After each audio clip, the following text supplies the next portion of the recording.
Sir ఇండస్ట్రీలోనే మంచు family అంటే మర్యాదగా మారిపోయారని చెప్తూ ఉంటారు. సో నేను రాత్రి జరిగిన సంఘటన గురించి మీరు ఏం చెప్తారు సార్? జనరల్గా నిన్న రాత్రి జరిగిన సంఘటన దురదృష్టకరం. అది ఆవేశం జరిగిందా, అనర్థాలతో జరిగిందా అని పక్కన పెడితే, ఫస్ట్ నుంచి ఇండియన్ మెడికల్ అసోసియేషన్ ఒక విషయం చెప్తా ఉంది. మొట్టమొదటి నుంచి కూడా ఇండియన్ మెడికల్ అసోసియేషన్ ఎటువంటి భౌతిక దాడులైనా సరే ఖండిస్తుంది. డాక్టర్లపైన అనేకమైన దాడులు జరిగినప్పుడే అనేక సార్లు భారతదేశ వ్యాప్తంగా నిరసనలు చేపట్టాం. ఇప్పుడు అలాంటిది వీళ్ళందరూ సోషల్ లైఫ్లో ఉంటున్నటువంటి వ్యక్తులు. జనరల్గా డాక్టర్స్ కానివ్వండి, మీడియా కానివ్వండి, 24 గంటలు వ్యవస్థతో సామాజిక స్పృహతోటి పనిచేసేటువంటి వ్యక్తులు. వీళ్ళపైన దాడి జరగడం అన్నది బాధాకరమైన విషయం, శోచనీయం. దీనిపైన తీవ్రమైనటువంటి చర్యలు తీసుకోవాలి.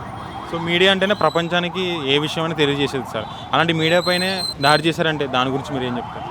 అందుకే నేనేమంటున్నానంటే, జనరల్గా ఇవన్నీ కూడా సమాజంతో ముడిపడినటువంటి విషయాలు.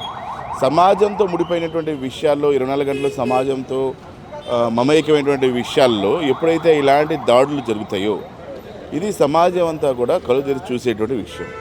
కాబట్టి ఈరోజు జరిగేటువంటి ఈ సంఘటన అంతా కూడా భౌతికమైన దాడులు ఏ సందర్భంలో అయినా సరే, ఎవరి మీద అయినా సరే జరగడం అన్నది ఒక అవాంఛనీయమైనటువంటి సంఘటన.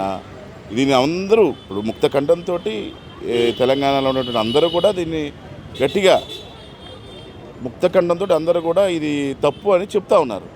కాబట్టి సభ్య సమాజంలో మనం అందరం ఉంటున్నాం కాబట్టి ఇతర మనుషుల్ని కానివ్వండి, ఇతర ప్రాణులు కానీ ఎవరిని కూడా మనం హాని చేయాల్సినటువంటి ఎవరి మీద లేదు, ఎవరికి లేదు.